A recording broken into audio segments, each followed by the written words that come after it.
Kedua orang yang sudah mati ini, mereka suka foto di tepi tebing. Tapi yang mereka tidak mengerti adalah, batu di kakinya, secara perlahan retak, menghitung mundur dengan kamera. Jatuh dari ketinggian, mereka akan jatuh lalu mati. Tapi untungnya ada batu-batu yang mencuat dari tebing itu, menyelamatkan hidup mereka. Dan semua perangkat, ponsel ada di dalam tas itu. Mereka tidak dapat memanjat, tidak mungkin melompat ke bawah. Keduanya hanya bisa terdiam di tengah tebing. Kali ini benar-benar tidak berdaya. Bagaimana mereka harus menyelamatkan diri? Terjebak untuk 3 hari, helikopter lewat. Keduanya berteriak sambil putus asa, sampai tenggorokannya kering. Helikopter itu tidak berhenti. Keduanya jatuh dalam keputusasaan lagi. 3 hari itu sangat panas. Mereka semua kelaparan. Pada saat ini, Sung Kyun melihat coklat di saku Dongwook. Dia memintanya setengah. Ini adalah satu-satunya makanan mereka. Dia tidak tahu kapan dia akan diselamatkan. Dongwook menolaknya karena alasan ini. Malam itu, coklat batang itu hilang. Dongwook tanya ke Sung Kyun, "Apakah kamu yang makan coklatnya?" Nada bertanyanya seperti menuduh. Faktanya, ini semua adalah tindakannya sendiri. Menelan satu-satunya batang coklat. Satu-satunya makanan mereka. Terjebak sudah 5 hari. Dongwook menjadi gila. Dia mengambil kesempatan dari Sung Kyun yang tidur. Mengeluarkan coklat pelan-pelan. Menggigit dengan pelan-pelan. Saat dia masih mengunyah, "Bagikan aku setengah." Itu tiba-tiba membuatnya takut. Coklat di tangannya pun terlempar. Tapi kalimat ini, sebenarnya itu hanyalah mimpi Sung Kyun. Setelah bangun, Dongwook terbaring di tepi tebing. Kebetulan dia melihat coklat yang jatuh, berbaring di batu yang tidak jauh dari mereka. Sung Kyun turun untuk mengambilnya. Tapi ternyata kemasan coklat itu sudah setengah kosong. Dia bertanya ke Dongwook dan tidak percaya. "Apakah kamu mencurinya di balikku?" Saat panik, Dongwook tanpa sadar mendorongnya. Hari ke-6, Dongwook mengambil dompet yang dijatuhkan oleh Sung Kyun. Dia menemukan uang lalu menggigit jarinya. Tulis SOS di atas tebing itu.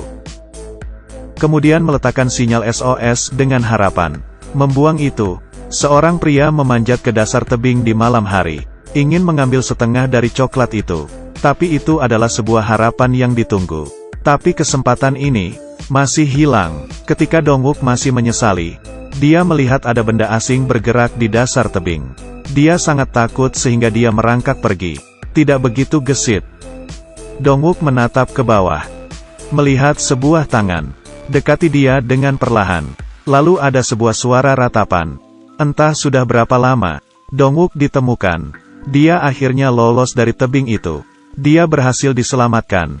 Karena sehari sebelum penyelamatan, ayah Sung Kyun tersandung di lokasi konstruksi. Polisi ingin menghubungi Sung Kyun, tetapi tidak dapat ditemukan. Semua keluar untuk mencari. Sederhananya, alasan mengapa Dongwook bisa diselamatkan adalah karena Sung Kyun. Dongwook yang tahu kebenarannya, mendatangi abu ayah Sung Kyun dan meminta maaf.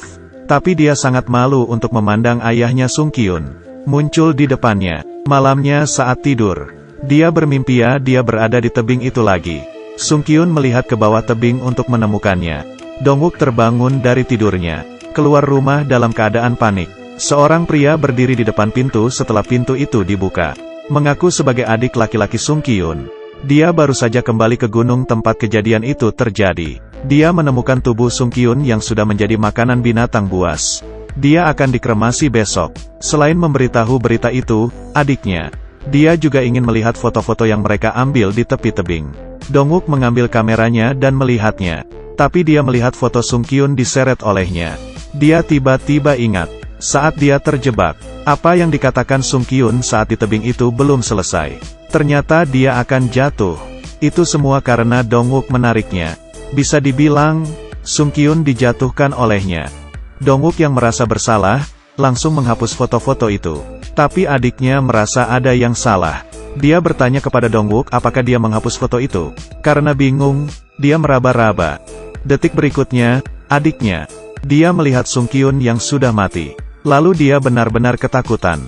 Mengaku segalanya kepada adiknya. Setelah mendengarkan, adiknya minta Dongwook untuk melakukan satu hal. Dia meminta Dongwook menemaninya menyebar abu Sung Kyun di tebing itu. Karena itu semua adalah kecelakaan. Permintaan Sung Kyun kepada adiknya. Jadi dia bisa beristirahat dengan tenang. Dongwook menemukan uang kertas yang dibuangnya. Dia menyembunyikannya. Akhirnya naik tebing itu. Dongwook bersiap untuk menyebarkan abunya. Tapi saat membuka tutupnya, melihat di dalamnya hanya ada satu coklat. Dongwook tidak mengerti. Sebenarnya, adiknya tidak peduli bila Dongwook benar-benar membunuh saudaranya. Tujuannya untuk membawa orang. Semuanya hanya untuk uang. Sebelum kecelakaan, Sung Kyun menghabiskan $20,000 untuk saham. Sekarang telah meningkat menjadi $200 juta. Setelah Dongwook dipulangkan dari rumah sakit, segera menarik uangnya dan bersiap untuk mengambilnya sendiri. Dan Sung Kyun merupakan sumber dari dua hal ini. Dia juga mengambil seluruh harta ayahnya. Ayahnya yang tua diperhitungkan. Karena gangguan saraf, jatuh dari lokasi konstruksi. Kecuali ayahnya yang sudah tua. Semua orang ini jahat. Adiknya mendorong Dongwook ke tebing lalu pergi. Harus berjuang sendiri. Dongwook kebingungan. Kembali ke neraka ini. Meskipun kali ini dia membawa ponselnya, tapi tidak memiliki sinyal. Bahkan tidak dapat menelepon panggilan darurat. Dia putus asa lagi. Uang kertas yang diambil saat naik gunung itu, membuangnya dengan penuh harapan. Tapi orang-orang sekarang berasumsi bahwa itulah yang terakhir yang dia tinggal. Tidak lagi menghitungnya. Dongwook tidak dapat menahan untuk melihat ke bawah tebing. Kali ini melihat dengan jelas.